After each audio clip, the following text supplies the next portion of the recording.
off the green list. The criteria for the green list, which were set out a fortnight ago, are countries that have a lower infection rate. So 14-day lower rolling average is used to calculate this, and it reduces the number of countries or regions on the green list from 15 down to 11. Ireland has climbed from 4 to 9. Other countries have climbed even higher. But the key to this, and the key criticism I and others are making of this, is that it is no way to plan your connectivity to the rest of the world on something that is moving, Ireland moving up, other countries moving down.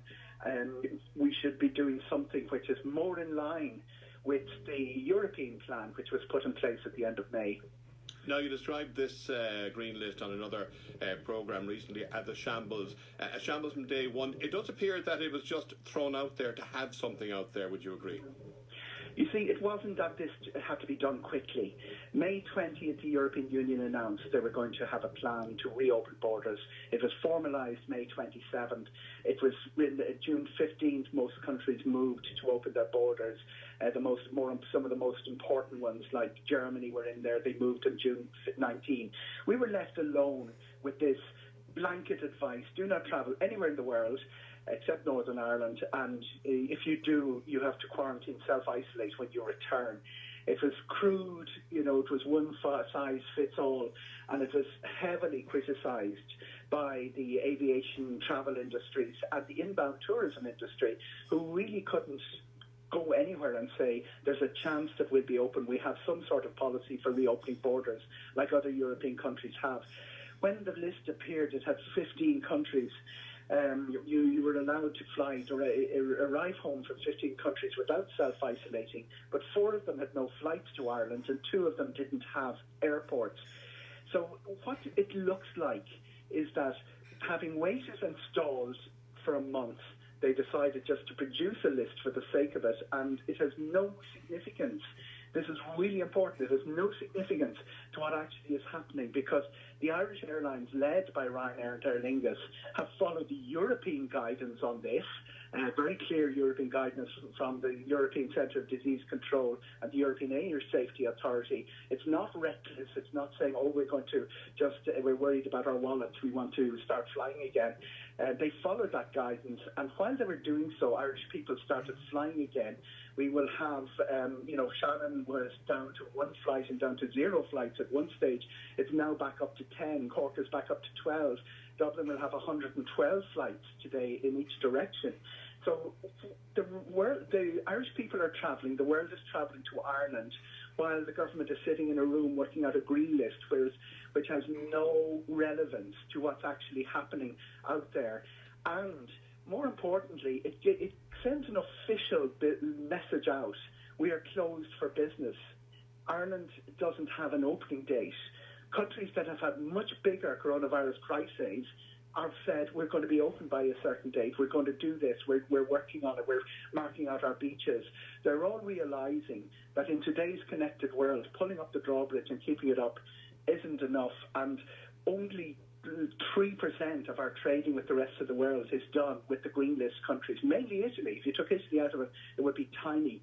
That means that all the things we do well, and Clare people need no reminding of how connected we are as a nation to, in terms like aviation leasing and all the multinationals that come to Ireland because of our connectivity. All the things that we do well are imperiled by what can only be called a paralysis in the decision-making process. And of course, in the middle of all this, the public, the travelling public, who want to follow the government guidelines or can't self-isolate for 2 weeks for work reasons or money reasons when they come back, and decide not to travel, of course, and are losing money over it as well.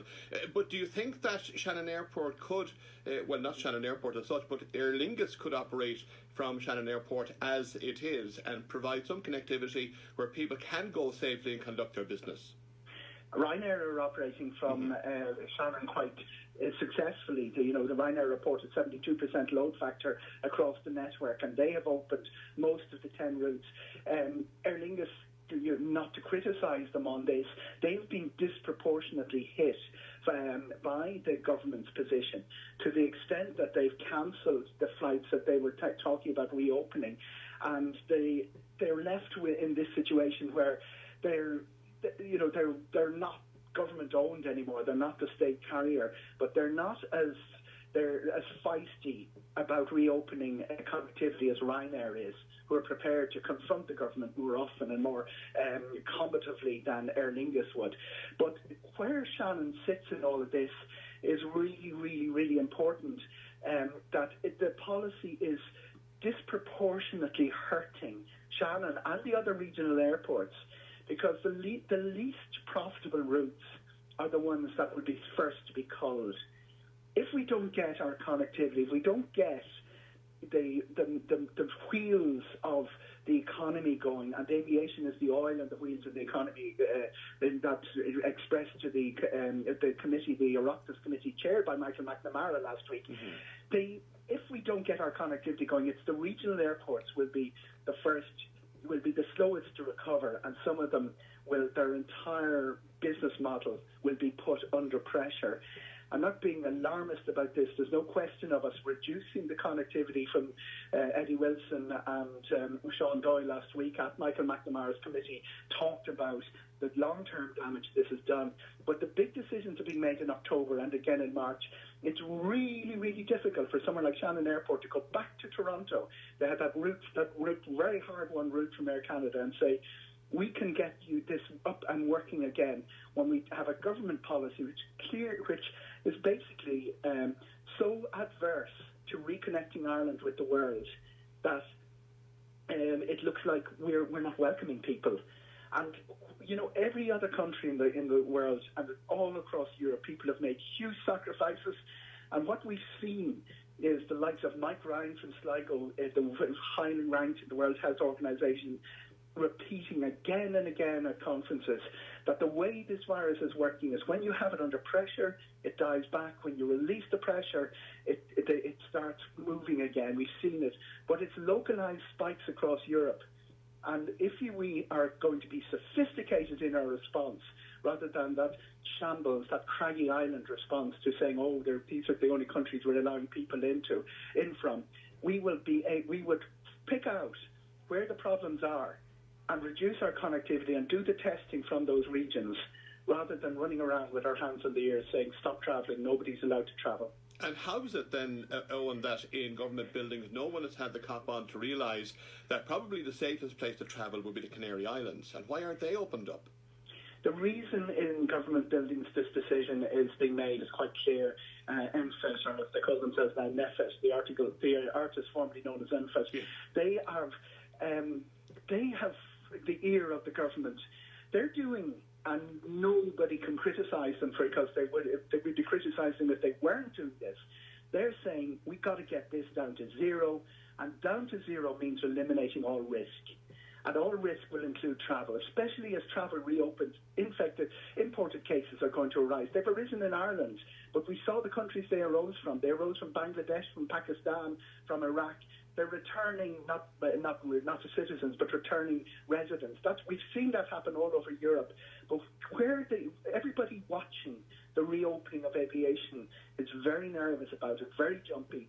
And what they're seeing is returning residents, not so much the holiday side, but the migrant side or the emigrant side, have caused small spikes, but it's lower than the general spikes that we've seen across Europe. It's not that it doesn't exist, it's that it isn't at a higher rate than in the general community. So on the basis of that, they're continuing the reopening of connectivity. But while in government buildings, the advice they're getting is very, very strongly, all travel will threaten this goal of zero. And while the NFET people are absolutely within their rights to do that, and that's what they're paid to do, the checks and balances on the other side aren't there. There's nobody there saying, we have 200,000 of our 280,000 jobs in the inbound tourism sector at risk of never opening again. And we need to consider that. Travel is only 1.6% of the infections. We have 26,000 infections from coronavirus in Ireland. Not one has come from an American tourist. But when a couple of weeks ago, people were running around with flaming torches and pitchforks, yes, blaming Americans. We have got this narrative which the government, they're right to listen to it and they're right to listen to the advice, but they're also right to consider all the other things that matter. And connectivity matters. It's not Ireland of our childhood. With 17% of us are born in another country. Our cousins, they're in Krakow as well as in Clare nowadays. So we are a very connected country, one of the most connected countries in the world at the beginning of March. And failing to make a decision threatens that connectivity.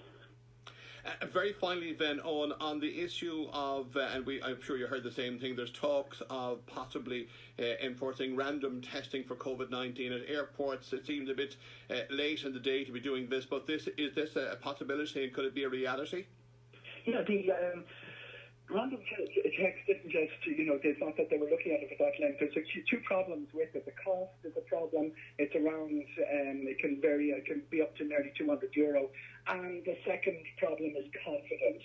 The antigen short turnaround testing, which is the only one would be viable in airports, there wasn't a huge amount of confidence. I saw a couple of airports introduce it. Helsinki introduced it. Vienna introduced it.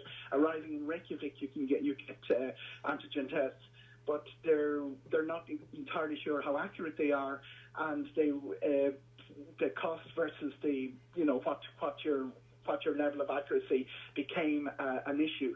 We've seen that turn around in the last week or two.